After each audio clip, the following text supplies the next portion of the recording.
Hello everyone, and welcome back to another exciting online event from the Oxford Guild with our Collegium Global Network and our partner societies from leading universities.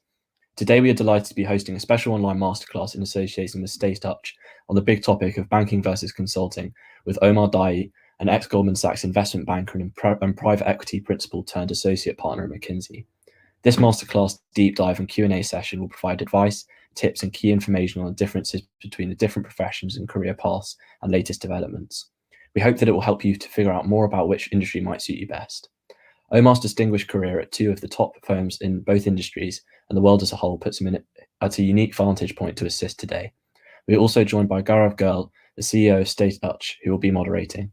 Thank you very much again, Omar and Gaurav, for joining us today and for sharing your time. And over to you. Please take it away. Thank you very much, Dan.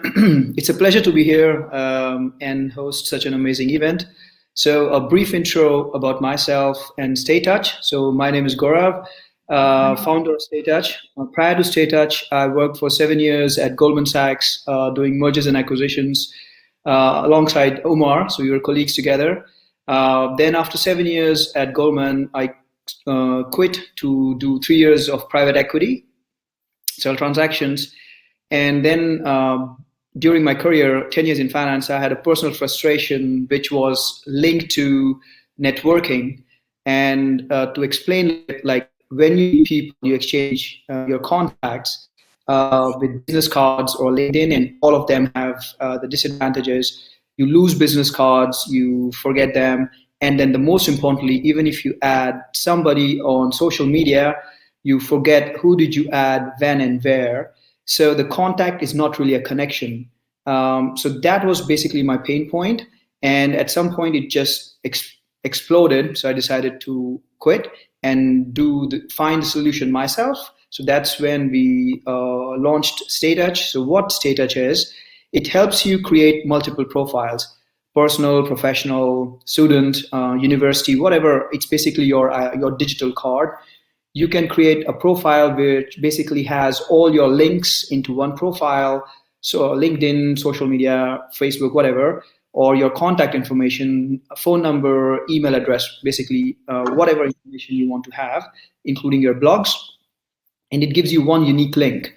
Now, once you have that one unique link, and I can exchange that in different settings, especially now at the time of social distancing, when you cannot shake hands, cannot exchange business cards, and you cannot really meet people. So you need a more advanced solution. So that's where StayTouch comes in, providing you a scenario. For example, if you meet somebody in a physical meeting, you just bring two phones close to one another, choose a profile, and the profiles are exchanged at the same time. And when you exchange those contacts, or add a contact, it also saves the date, time, and place of the meeting. So suddenly a contact becomes a real connection.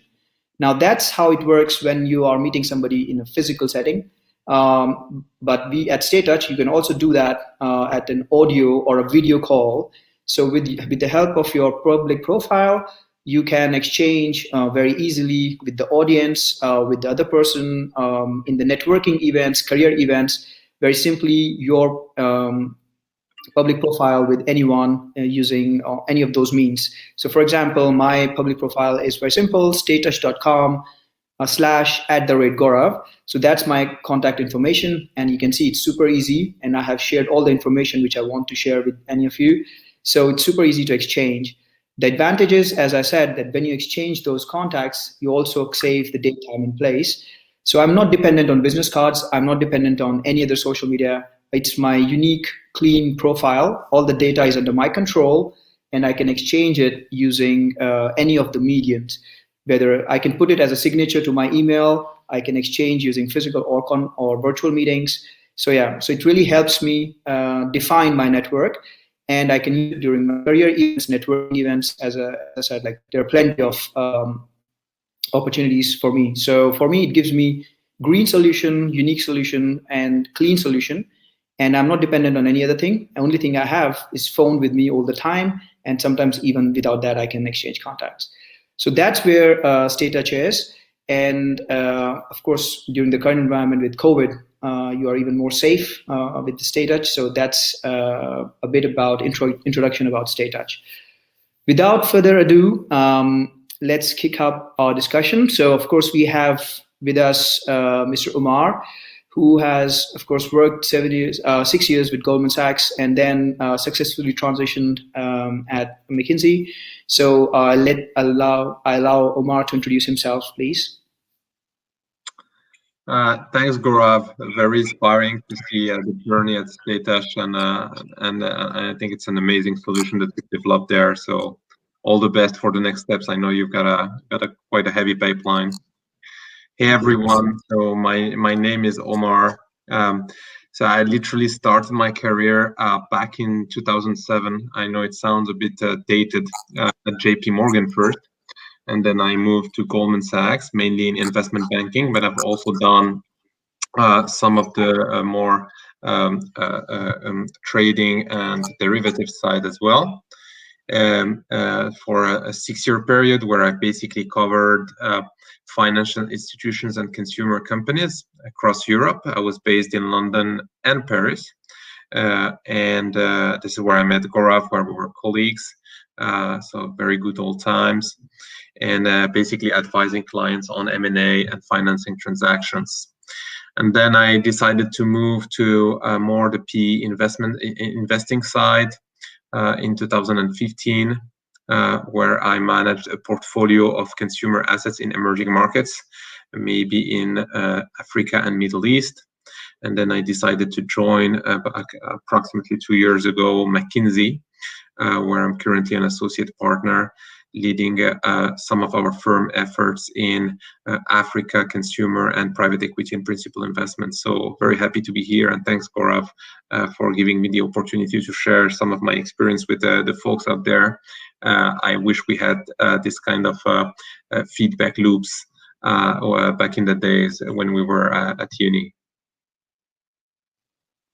Omar, it's a real pleasure. This is the topic, like your career path is, of course, very inspirational and fascinating because you have worked for two of the most sought after career choices for any business school or any university students, so banking and consulting, and the two amazing top tier institutions, both Goldman and McKinsey. So let's start with the first basic questions. What motivated you to start in investment banking first before moving from Goldman Sachs to private equity and to McKinsey? Very good question. So when I started the business school, I had a genuine interest for finance in general, and I really liked what was happening on the corporate world. So I decided, to go there and find a way, basically to be part of the Wall Street story that was written at the time. We were out of the dot-com bubble in 2000, and the sky was looking great back in the day. So I started uni in 2005, 2006. So M&A was old, but also was a bit in a transformation. The market side of Wall Street as well was evolving rapidly. Derivatives were kicking off. Many different jobs were being created back in the day, and many new jobs actually that didn't exist 10 years ago. So I kind of felt something was happening on the Wall Street side. So I said to myself, okay, let's try and see what's there and flip the card and see what's the culture, what's the actual work. Of course, you do study a lot of interesting stuff in uni, but there is nothing like a very good on the ground training. So a first piece of advice for the folks out there is try to get internships. Internship is one of the best, I would say, way to learn what you actually want to do in life.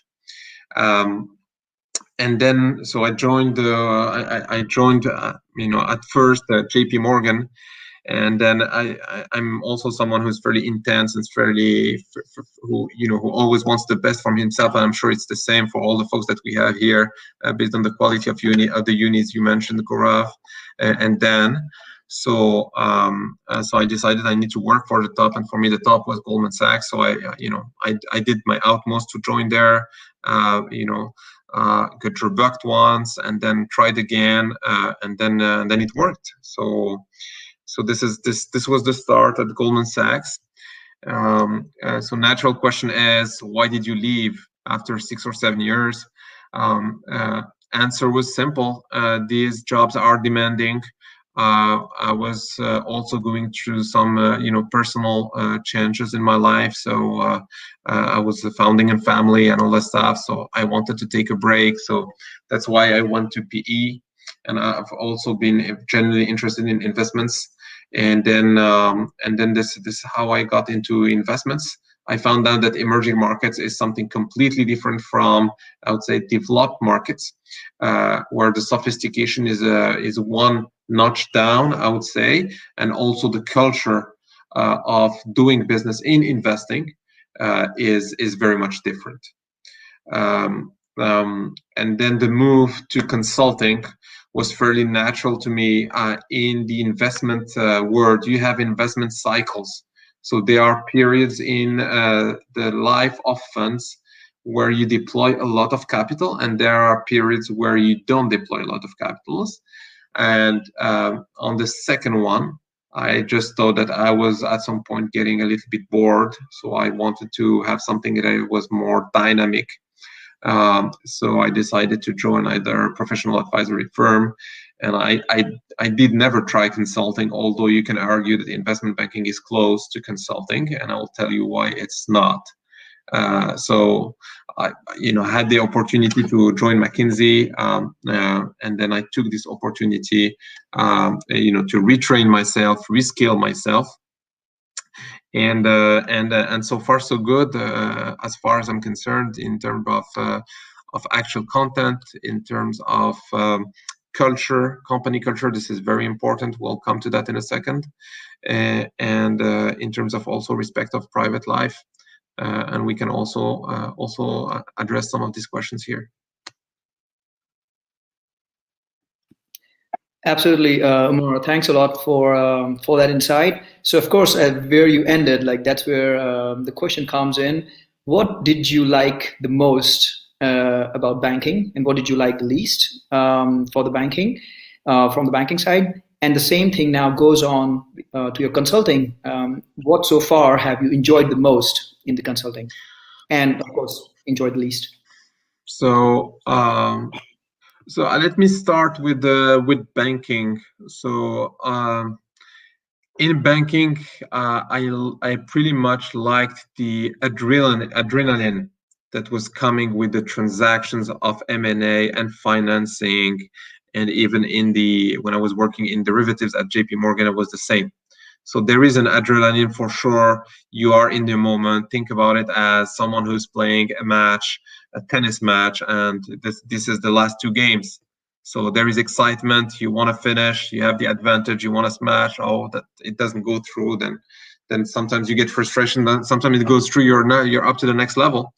So I think the adrenaline I really liked at the time.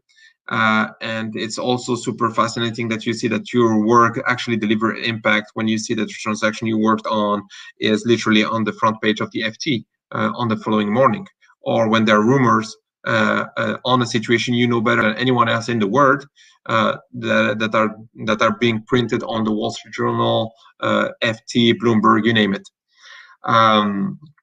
I think that was the first motivation to me. So the actual content was super important, super interesting, and important. The second thing is the team. I have met some of the smartest people and some of the most technical people in my life at Goldman Sachs. People who knew their topic, and people who would advise clients to the best possible way.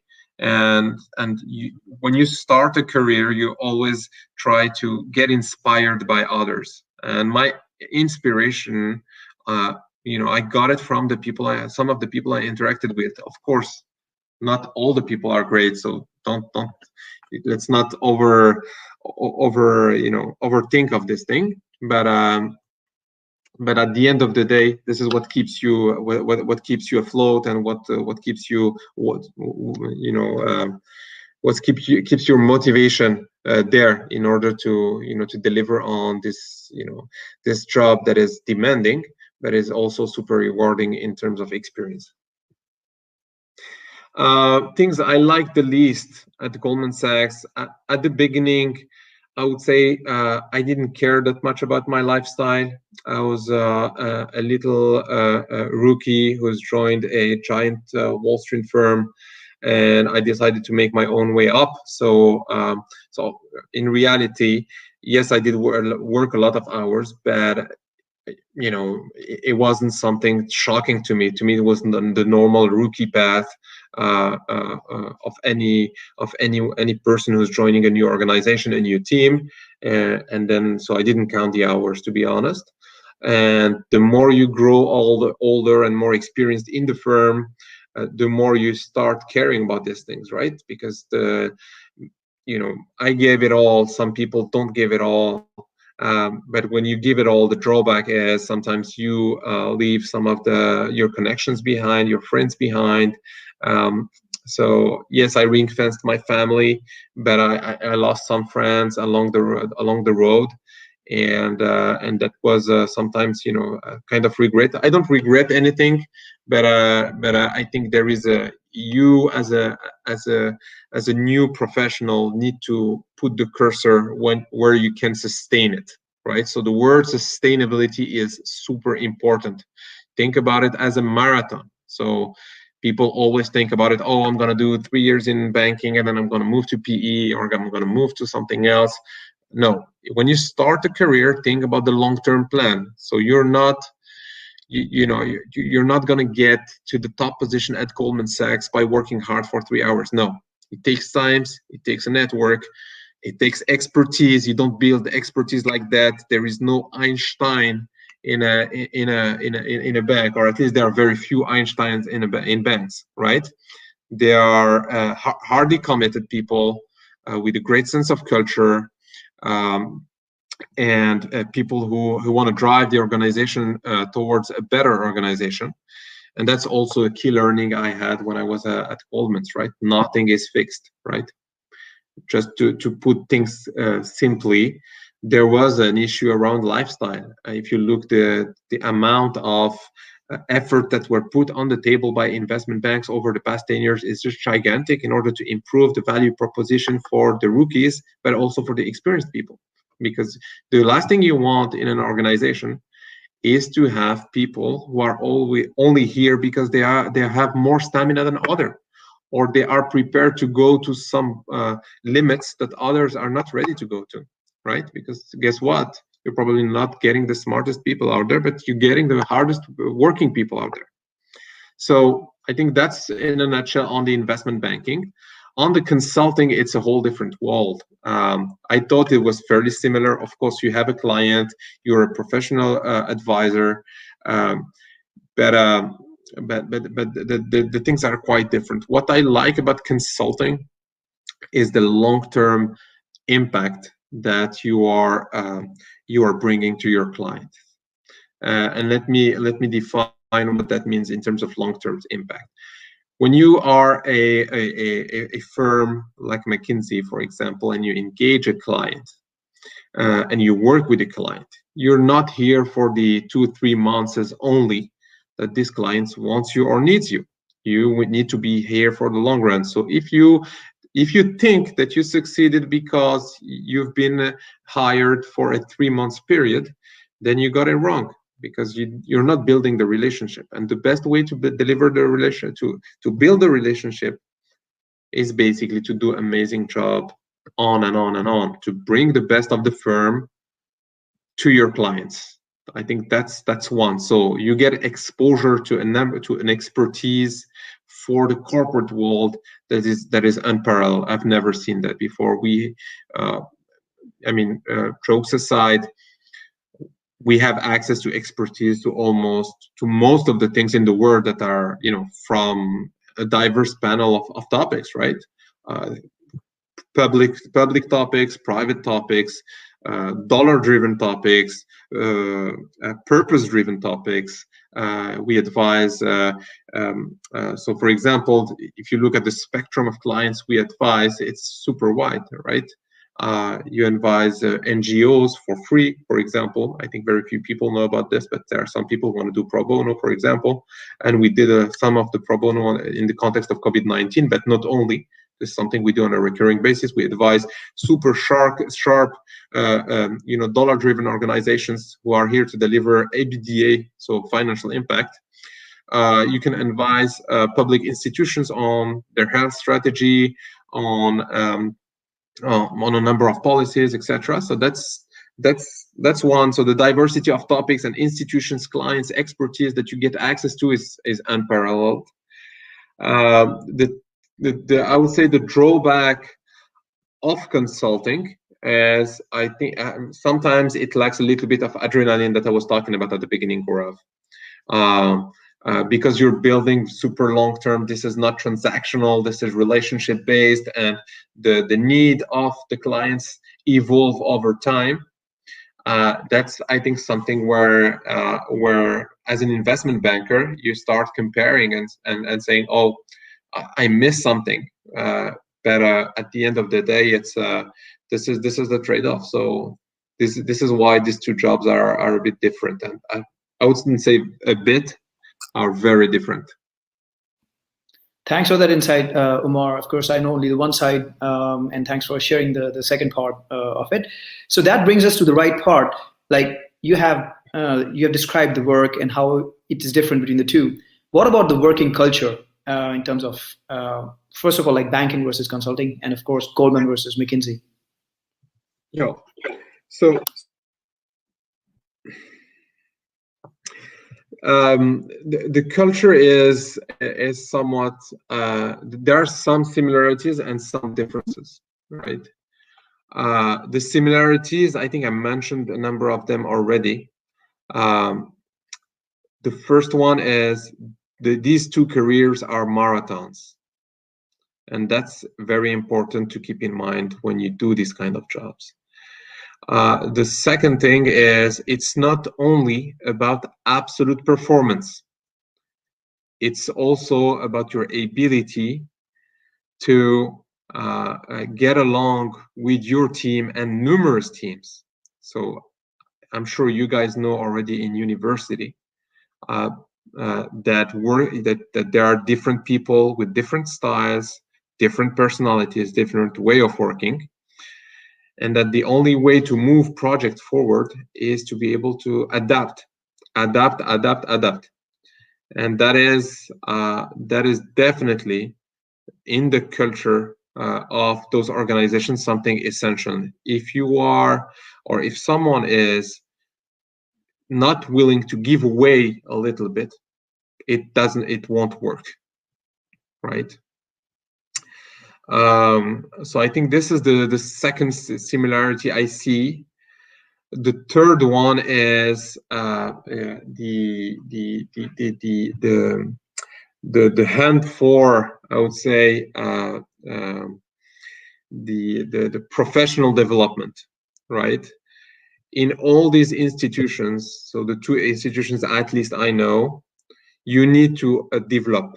Develop means you need to improve and to change along the way. Your expertise, what we ask you on year one is not what we're going to ask you on year two, not what we are going to ask you on year 5, right? And so the culture of adaptation is essential to a firm evolution. Because remember, these are fast-paced environment. You get promoted almost every 2 to 3 years. And then every promotion, every job is different. With every title, every responsibility is different. So you need to learn, and you learn fast, right? On the differences now, I see a little bit of more of a consensus building in the consulting space than I would see in the investment banking space. Part of it is because I would say the banking space is a bit more technical than the consulting one. So you have very deep experts in the consulting world, but I would say the investment banking, bankers are very technical, and you need basically expertise and experience in order to deliver something. Let me give you an example. If you want to do a cross-border merger between a UK company and a US company, you need to have an advisor who have been there, done that multiple times, and who knows what it takes to take a company from the UK to the US, right? I think, and this as a junior person, as a rookie, of course, you're smart, you can understand a lot of things, but there is no way on earth that with your ability to understand fast, you're gonna be able to crack that thing by yourself, right? Or be ahead of the curve, because there are certainly some things you don't know of you because you've never seen them. In consulting, it's a bit different. I would say that everyone has a shot at cracking the issue. Of course, we do what we call problem-solving sessions with basically a number of people from the most senior, the most junior, brainstorm together on how to crack this thing and have the actual facts to crack it. And that's one main difference I see between the two.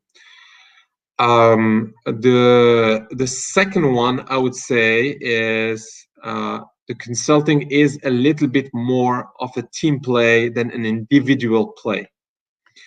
So you've probably all heard of some of the very famous names of Wall Street that pop up from time to time on the Financial Times, on Wall Street Journal. Less so on the investment banking side than on the trading side. But still, they are very famous people. The Brazawi brothers in the UK are a very good example. The Weinbergs in New York are also a very good example of successful investment bankers. In consulting, I would say it is very much different. I would be surprised if any of you would know a star consultant ever. Apart from those famous for some illegal conduct in the US, but for their own expertise, I doubt that many are famous, and this is because there is less room for so-called star system in the consulting than there is for banking. So nobody owns a relationship by himself. Nobody goes far alone. You need to go as a team always, because of a very simple reason. You cannot be good at all the topics that your client is facing. So you cannot speak. Let me give you an example. If you are the great advisor of a very large bank in the US, there is no way on earth you're gonna be able to speak deeply about retail strategy, corporate strategy, trading, asset management as businesses, and on top of that, be able to understand what it takes to have successful organizations, a successful IT, a successful financial control department, and so on and so forth. So I think these are the most critical similarities and differences, Gaurav, that I see between the two worlds. Thank you, Omar. So, of course, we've talked about the work, we've talked about the culture, and of course, pertaining to our audience as well, the career. When you start a career, what are the key skills you would say, if you want to say a few things about banking and consulting? How would you rate them, skills them, or differentiate them when you start a career? Well, when you start a career, the skill set is pretty much the same, right? Between the two. It's afterward that it evolves. The skill set is you need, and I mentioned a couple of elements before. The first one is you need to be eager to learn. Eagerness to learn is one of the greatest things that you can have when you get into these organizations, and be humble. There are people who have seen a number of things, and you might be smart, you might have super great grades, and you gotta acknowledge that you're entering a territory you don't know. I think that's one. The second skill set is the hard work. There is no secret, guys. You know how demanding these jobs are. And again, I'm not saying you gotta kill yourself in the work, but still, these are demanding jobs in the same nature as being a lawyer, for example, in the corporate space. You need to put in the intensity at the beginning to be comfortable with your topics and to be able to cope with the pace. The third skill set is your ability to build networks. And this is very often overlooked by a number of freshmen or rookies who get into these jobs. It's super important to build your network amongst your peers, because this is how you support each other in difficult moments. And also, look at myself and Gaurav, we've been in touch for a number of years now, and because we've been to war together. And you will remember these guys as, I don't know if there are any US guys with us today, but it's like playing a football game, right? You never forget your teammates, or rugby game for our UK folks, right? And that's how it goes. And also networking smartly with other people in the organization, whether they are more senior than you in other departments. You got to be able to build your family over there, because you spend so much time, and whether physically or now through COVID via screens, or that you gotta build your family, and like it or not, they become part of your professional family, if I can call it this way. Thank you, Omar. Absolutely. I mean, I completely agree. And what you're saying about the skills required, of course, I can only answer on the investment banking side. But yeah, no, thanks a lot. And networking, as said, it's super important. And I can recall all the 7 years of my work at Goldman. I can recall every team member, and I'm in touch with almost all of them. And it's that network which is super important. And that helps you even develop professionally. Today, like even in private equity, use that network. And then now when I'm an entrepreneur for the last 2 years, same thing, that network helps a lot. And that, as you said, like you have been at a war together, so you bring that sort of camaraderie or brotherhood, and it's super cool. It's super great to have that kind of that skill from the very beginning. Yes, brotherhood and sisterhood. Absolutely. Yeah. Sorry, I was just referring to you and me, but yeah, you're right. Totally. Okay, well, thanks a lot on that part. So now a lot of students have this old like a question, which I'm sure like we also had it when we were students, is a debate between banking and consulting, and especially if they want to end up doing both like yourself. What advice do you have around this for students trying to make that decision now? Like, should they start with banking? Should they start with consulting? And how will it go? Yeah. So listen, this is a very tough question, and it also depends on the personality and the nature of each of us, right? I can only speak about my experience and the thing I've seen over the past 10 to 15 years.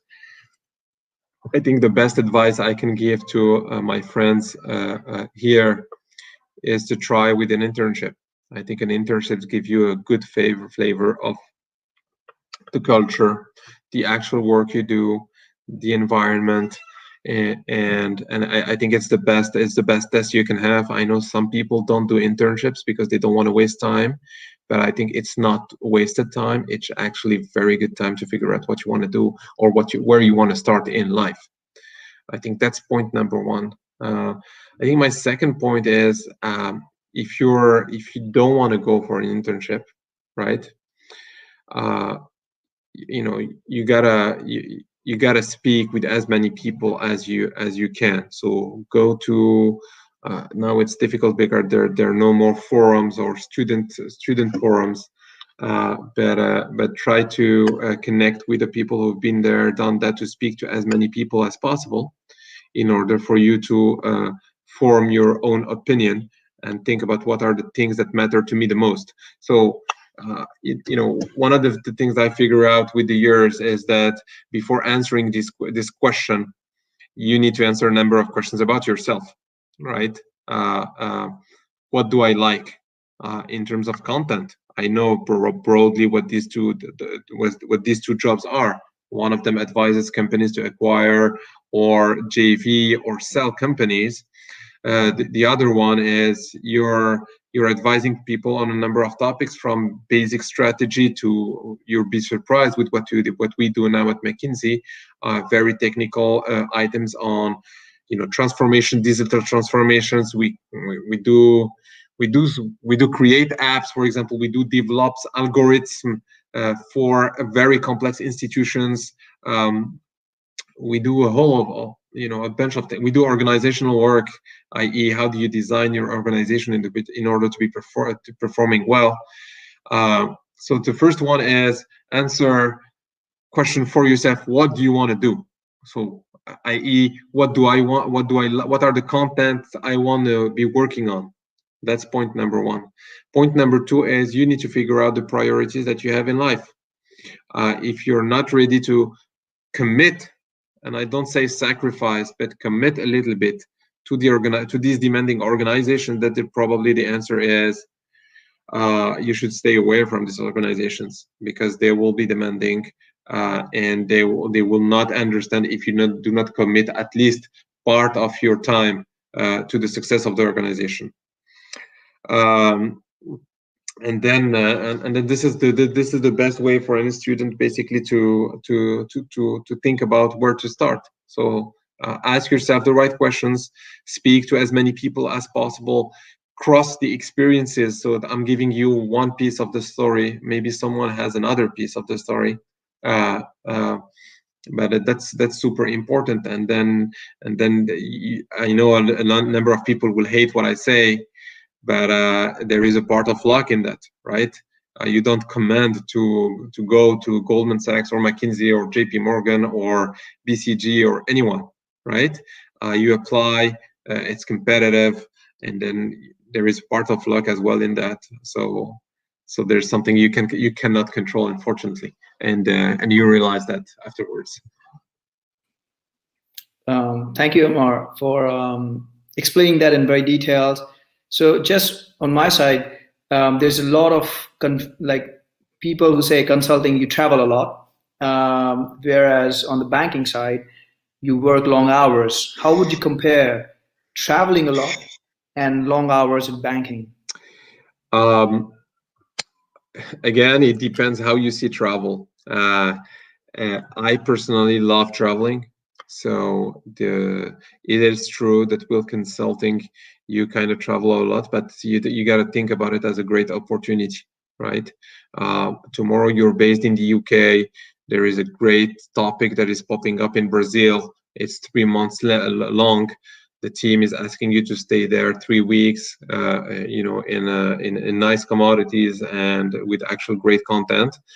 And you come back to the UK every 3 weeks, and it lasts 3 months. And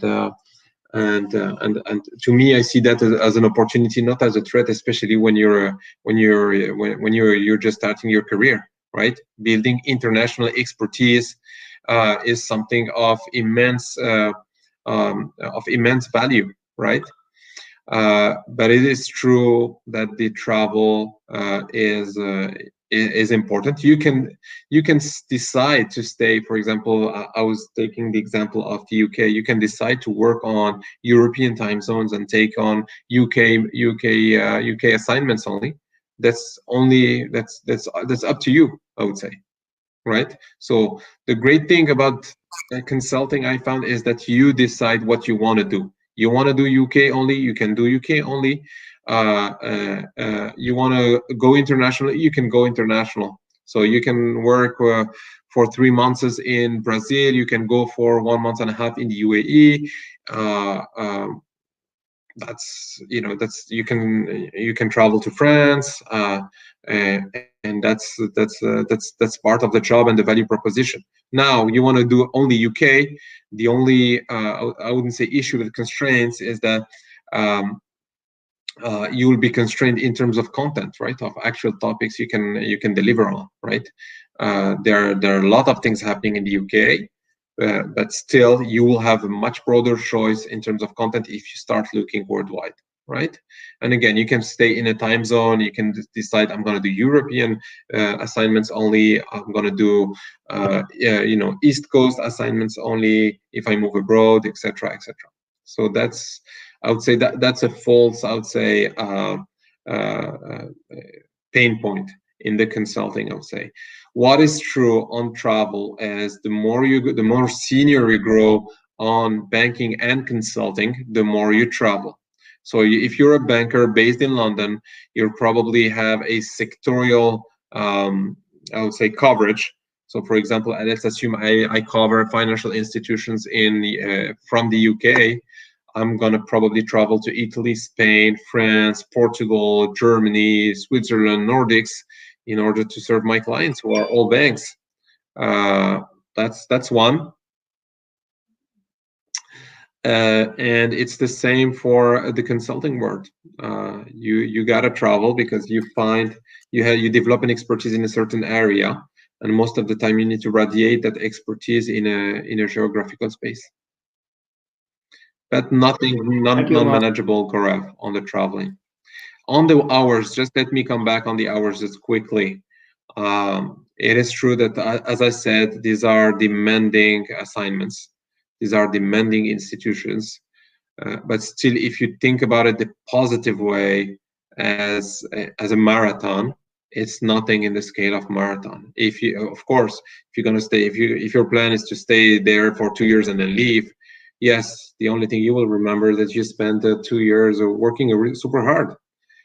But along the marathon journey, you say, yeah, that were worth it. I learned a lot of things about myself, about the actual content I'm working on. So that was a great experience. Thank you very much, Omar. So answering all of that about career. So of course now, looking at the current environment of the lockdowns in several countries, social distancing and all that, work from home now especially. How would you say for the audience here who are graduating right now or are applying for full-time positions in terms of career, like what has changed vis-a-vis the crisis we had in 2008 and what is the pandemic crisis right now? So how should the students right now look at it? No, I mean, there are a number of things. The actual health of the businesses of banking and consulting are so far, I'm just saying so far, if you look at the publicly published results of some of the great Wall Street banks that came out, I think 1 week or 2 weeks ago, I think you're gonna see some tremendous results being delivered out there. And I can't speak much about consulting because none of them are public. But you gotta believe that professional services, they are not yet damaged severely by the pandemic in terms of business. So you gotta believe that these institutions continue to hire. I think that's an important point to mention. Although the uncertainty around the COVID makes people more cautious.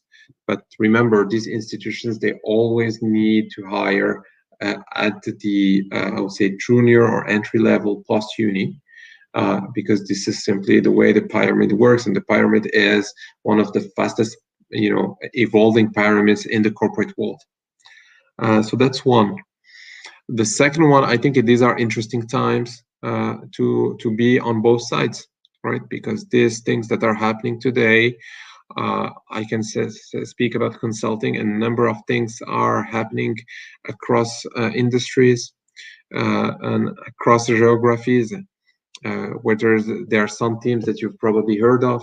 I think digitalization is taking a massive increase in, I would say, the heat map of most of the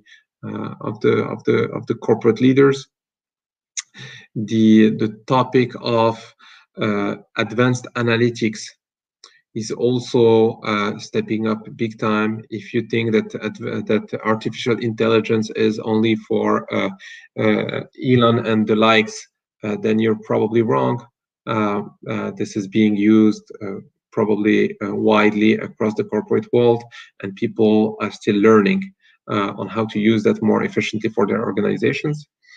There are also some interesting themes about health, wellness, sustainability that are nowadays more than ever super important.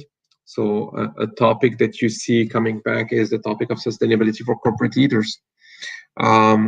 And these are interesting times because this is the moment to take some decisive actions to tackle those issues, whether that's on sustainability or use of digital in order to improve your businesses. I think that's something to keep in mind. And the last thing maybe is be open. Be open to suggestions, be open to topics, be open to the actual contents that you're going to be offered and opportunities you're going to be offered. There are probably some things you've never heard of, and then people say we're trying to develop this thing in the investment banking space. It's not because you've never heard of it that it's a bad thing. For example, as you know, Goldman Sachs is launching a bank. I don't know if you guys did know this, but they are launching a bank. A more normal bank than an investment bank or an asset manager, and there could be opportunities out there. And so again, be open to the opportunities out there. I'm sure there will be. I think last but not least is in terms of targeting of banks and consulting firms.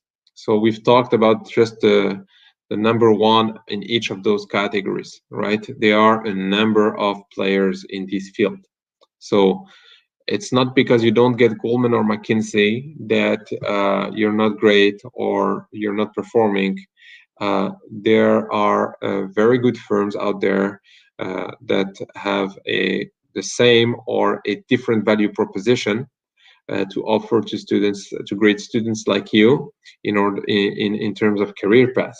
Right, and don't be stubborn at I want only these top 3 banks, only these top 3 consulting firms. There are some people who are doing some great things, and it doesn't mean that you cannot shift from one bank to another afterwards. So I'll give you an example. A bunch of people start in I would say mid-tier investment banks and then end up at Goldman, Morgan Stanley, JP Morgan, and they're not worse than the others. Yes, they haven't started there, but if you're good, the market will I would say realize that you're good, and you will get the top spots, right? And again, some offer different value propositions that are worth considering, right? You will see some of these institutions that are more careful on the, I would say, lifestyle side that you could consider, and again, that's why it's also a personal choice of what you guys want to achieve. Thank you, Omar, for giving that at least more greener picture and more confidence regarding the recruitment and the career choices for our audience, because like I said, 2008 was very different. This time there's market which is growing, the opportunities are growing, so students need not worry about the opportunities, and they will come. So my final advice is don't get worried by all this anxious environment that we live in, right? This is, I hope I'm not going to regret what I say, but this is not like what we've seen in the 08-09 crisis. But still, people are careful, and also other opportunities will arise elsewhere. So again, best advice I can give you guys is stay open and listen to the market. There are some companies who try to disrupt those incumbent players that are also interesting to look into. So you better be ready to embark into journeys. Thank you, Omar. Okay, so I think let's open, like this has been a great insight. So we have lots of questions from students. So let's open the floor perhaps for our audience.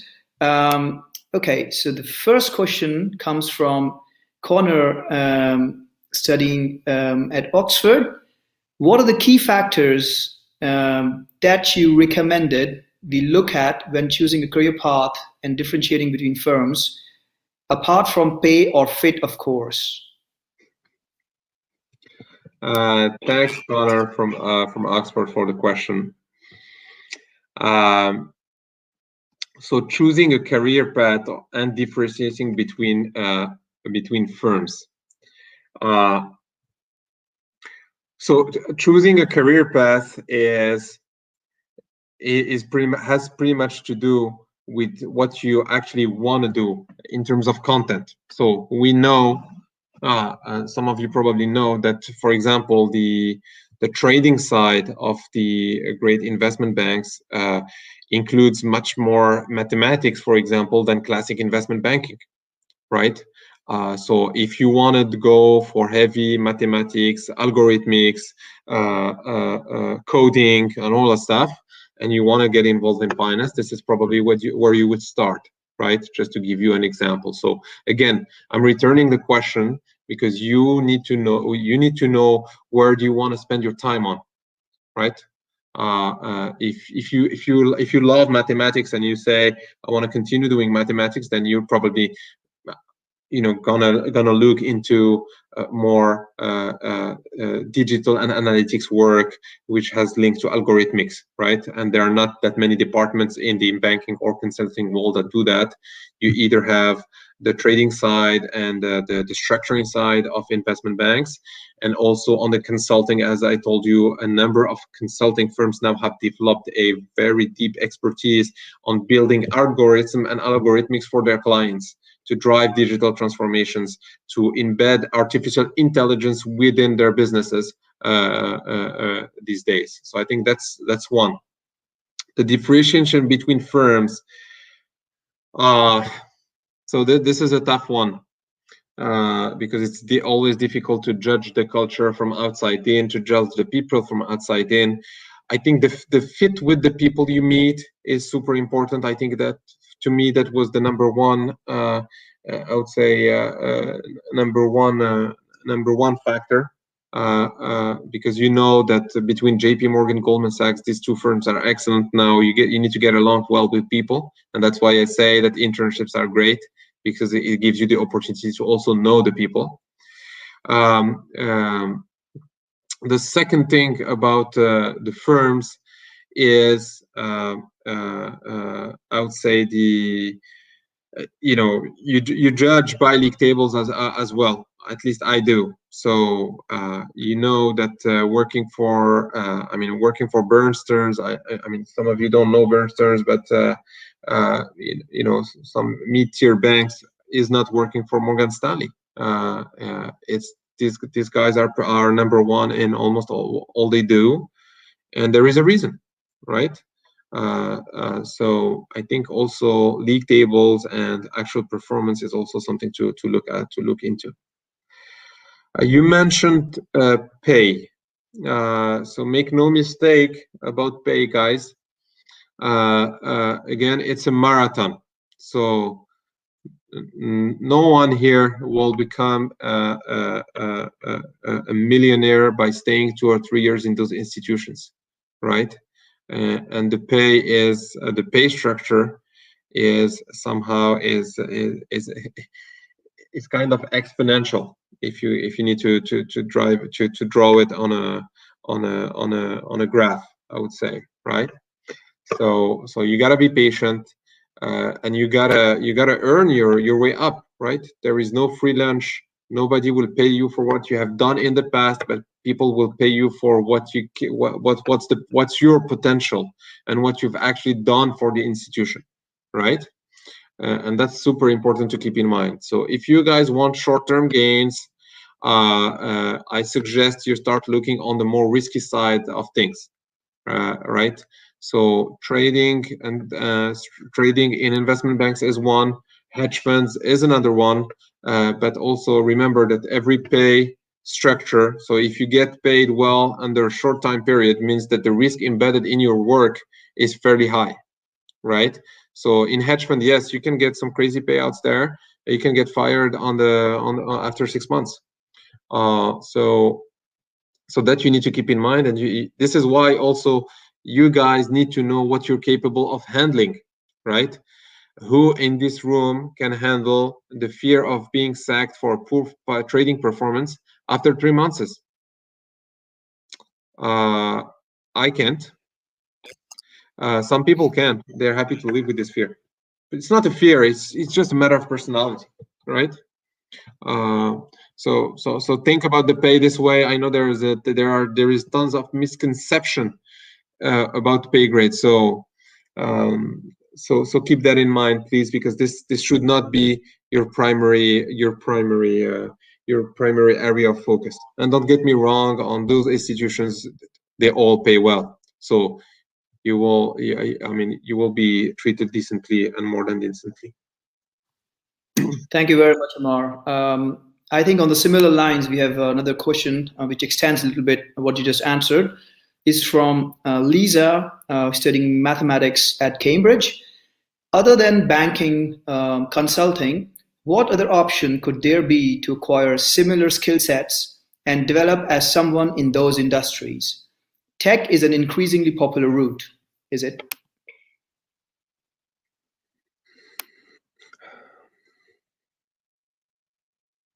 So acquire similar skill sets and develop as someone in those industries.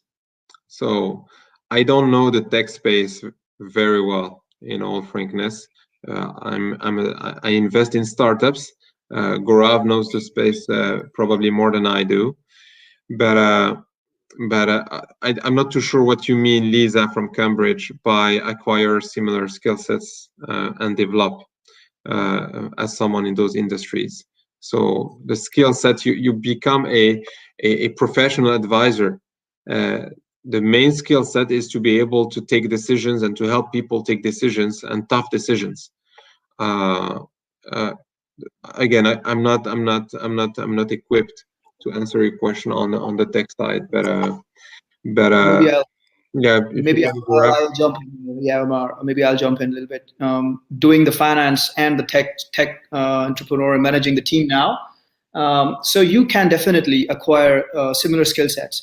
It's not going to be same in terms of technical aspects. Of course, it's not the same financial modeling you will do in for a startup or in a bigger startup, more late stage growth companies.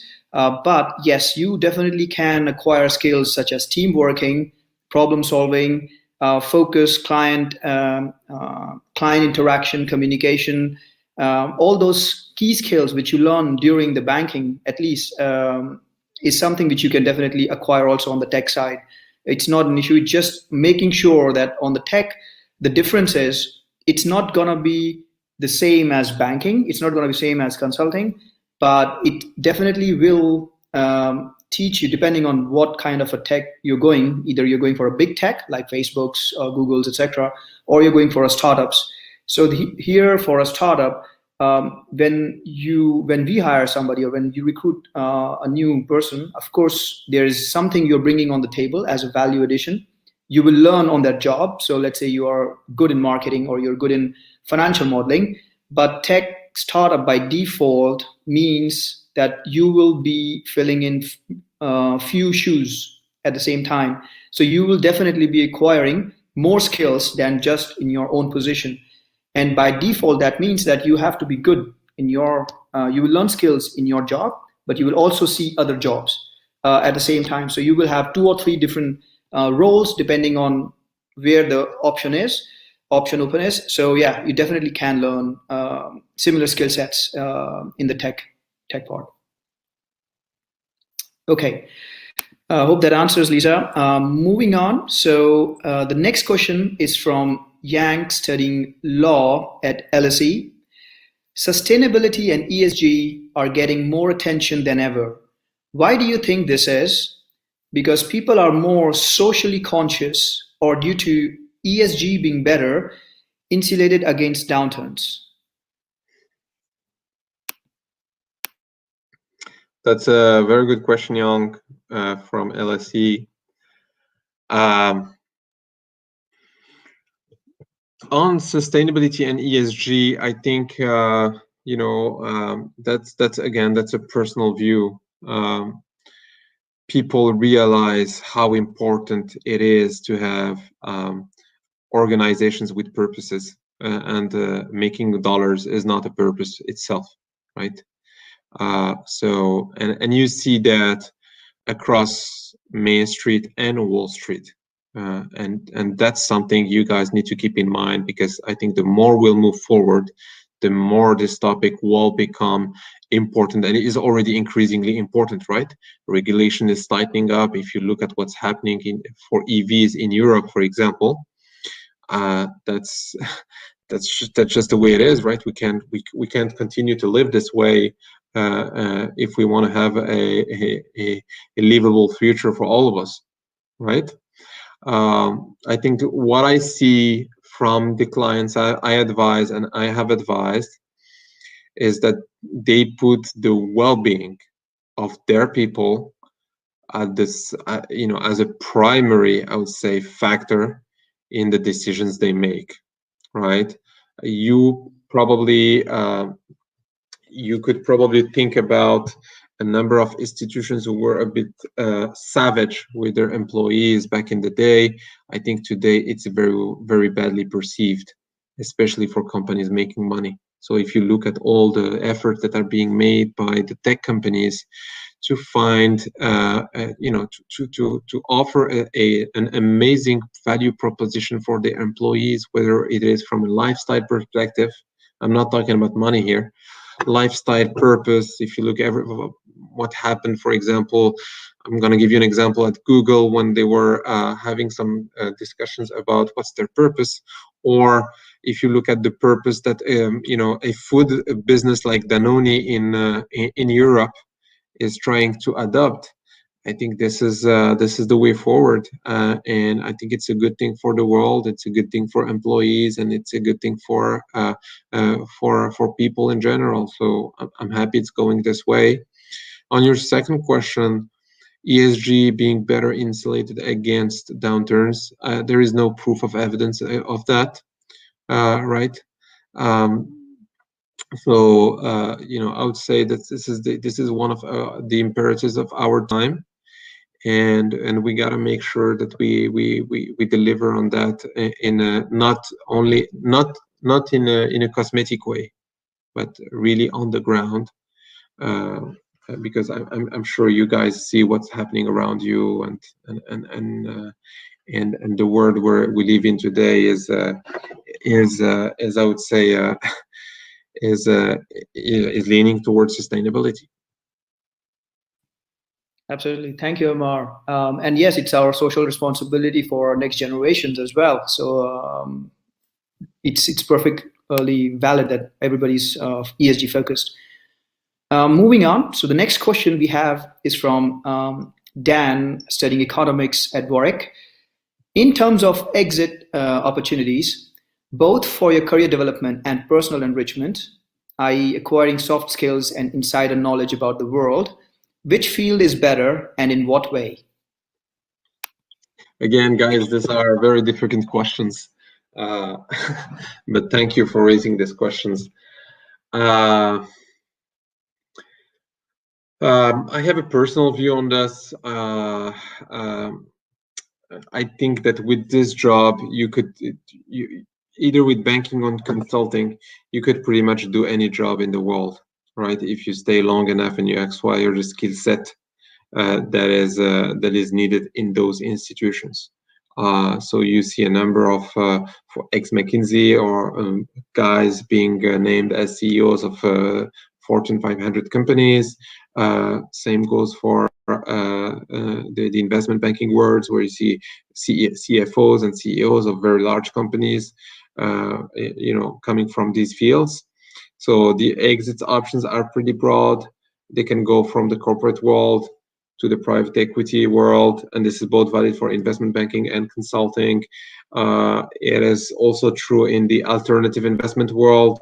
where now, for example, some of the hedge funds are asking for more intrinsics on sector expertise and understanding of companies rather than just financial technicals.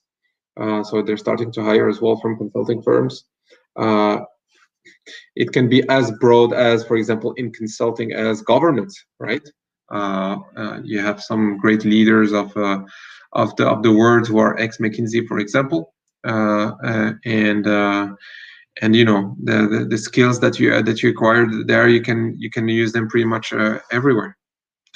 And of course, one of the exit options is one that Gaurav has chosen, is the entrepreneur side, and also that's helpful for those of you who are thinking about entrepreneurship and they're not sure or they don't have the funds to do it right now. It's also a mean to get there. But again, all the skill set that you will develop, that's why I'm urging you to think about it as a long-term move, is that you will be able to reuse much of those skills elsewhere. So don't think of it, oh, I've done investment banking for 5 years, so I need to become a 20-year investment banker. No, you can exit anytime. You can try to do whatever you want in the extent to the extent possible. And that's it. So to me, these are very good. These are very good institutions that offer very good exit options. Thank you, Omar. So, and the next question comes from Vivian, studying MBA at Stanford. How has the pandemic impacted banking and consulting most? Also, have you seen it impact the way recruitment works or the way you assess talent? I cannot talk about banking because I don't know what's happening in the investment banking world related to the pandemic. But on the consulting side, you know, we've adapted our way of working, of course, like everyone. So the work from home now is recommended for most of us, although we are trying to get closer to our clients in order to keep the relationship, and it's always better to have a live relationship than a Zoom or whatever other platform relationship. That's one. The second one I would say is it made people realize how fortunate they are. Especially when you're not touched by the COVID. So and that has an impact on the way people do things. So you try to put things in, I mean, you start to put things into perspective, right? Before the pandemic, everything was going crazy. Oh my God, this project is hard, or I'm getting bored, or this kind of stuff. You know, I think now people realize how lucky they are and how they need to step back also from the work to balance between the luck that they have on a personal side and their professional engagements. Also, have you seen it impact the way recruitment works? Answer is no. I think we always look for exceptional people who have strong intrinsics and who also have respect for values. And I think this is important. It comes back to the question we had just before in terms of values. Remember that, again, it's a collective effort, and people are looking for, smart people, but also for people who want to develop purposes and, have something else in life than just work, right? Because we know that this is important in balancing, in having performing people, frankly. There is no performing person who is working like a workaholic 6 days a week, 14 hours a day, right? The best people are the people who are happy at work, who like what they do, who have a balanced personal life, who, if they want to exercise, can exercise, if they want to do arts, can do art, if they want to travel, if they want to pause their career, if they want to resume their careers, if they want to have babies, all this kind of stuff. This is super important.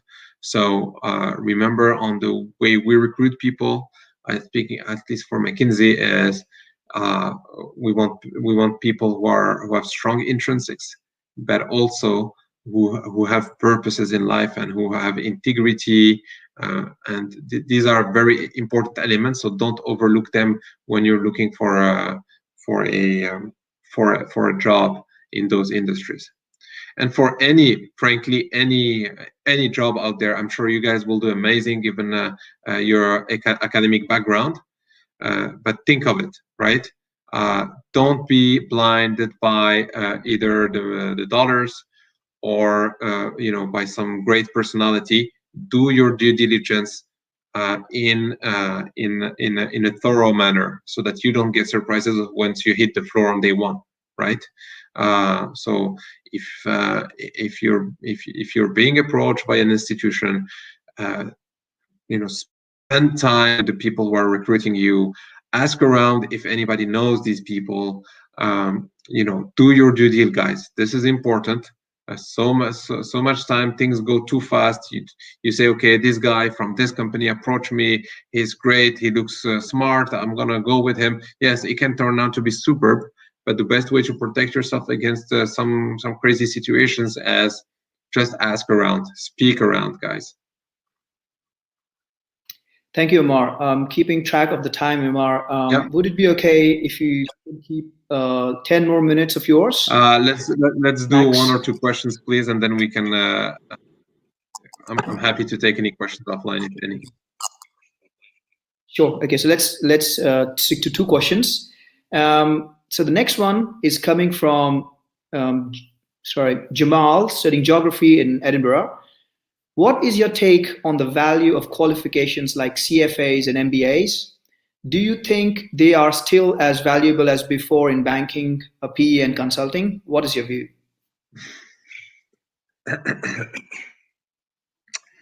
I've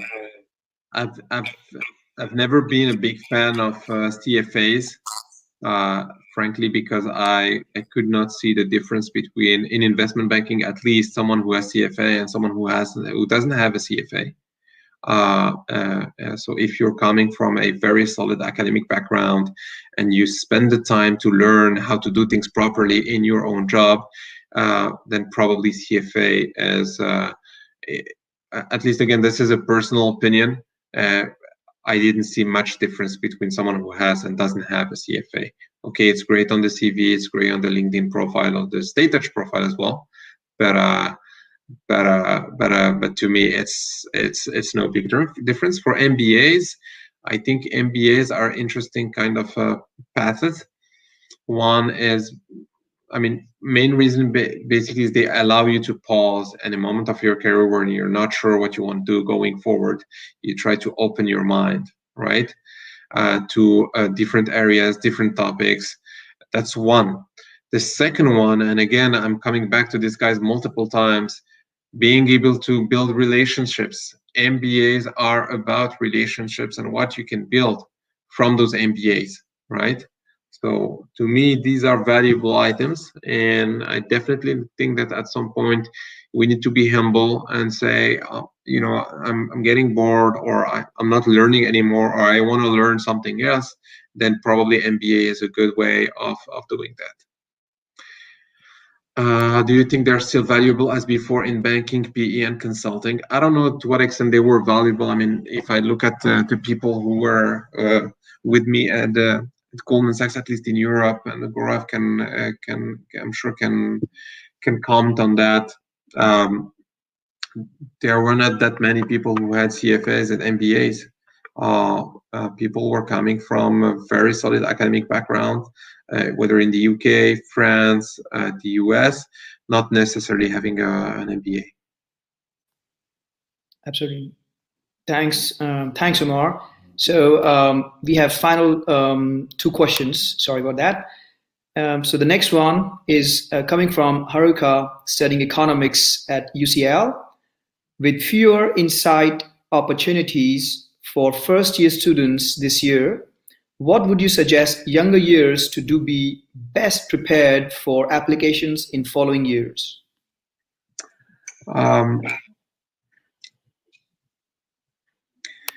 I don't know if there are fewer inside opportunities, but here is the thing. If I remember on the 2008-2009 crisis,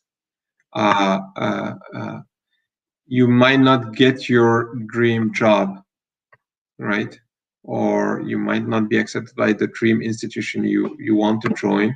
But again, it's a marathon. So you guys need to start somewhere, and then you can design your path the way you want it. So my suggestion would be to be open to opportunities, even if they are not what you had in mind on day one. And believe me, opportunities will come back whenever the environment will get better, and it will get better. No reasons why it shouldn't.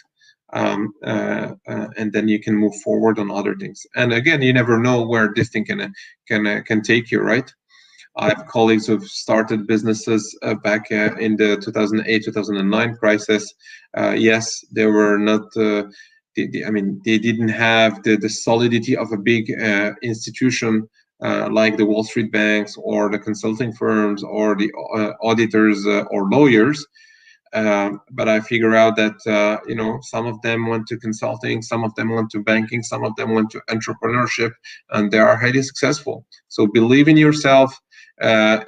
Don't let anyone tell you that, oh, it's the crisis, sorry, and then you think that you're not good enough or something like that. You just gotta move on, keep the killer instinct, and then there's no reason why, if you don't put in the hard work, you won't succeed in any field you'd pursue, right? And that you guys need to keep that in mind. Motivation and hard work always pays off in one way or another, right? And I hope that we'll be able to see that when we see StayTouch successfully go to the roof in the coming years, Gaurav. So no pressure. Absolutely. No pressure. Absolutely. StayTouch for sure. Like it's networking, and the COVID has definitely given us a boost. It's a tool which everybody needs right now. Contactless solution, contactless networking, making sure you remember people. So yeah, definitely. Thanks, Omar, and we will definitely skyrocket. Like we already had a good last few weeks of growth without marketing itself, organic. And just one thing to add to Haruka on here. I'm not sure, like there are definitely a lot of opportunities you are definitely fine. And Omar is absolutely right that we are not sure if there are fewer inside opportunities. There are more opportunities in different space. Just make sure you learn, you progress. And even if you don't get your dream job right now, I'm sure there are a lot of other opportunities where you can improve yourself. And every experience makes you rich professionally. So don't underestimate that power. Okay. Sorry we couldn't get through all the many questions coming in, but this is a nice one to end on from. So the last question is coming from Zach, studying law at Yale. Thanks for such a helpful event. Your path is very inspiring. Can you tell us if there are any things you would do differently if you started again as a student today to stand out? Yeah.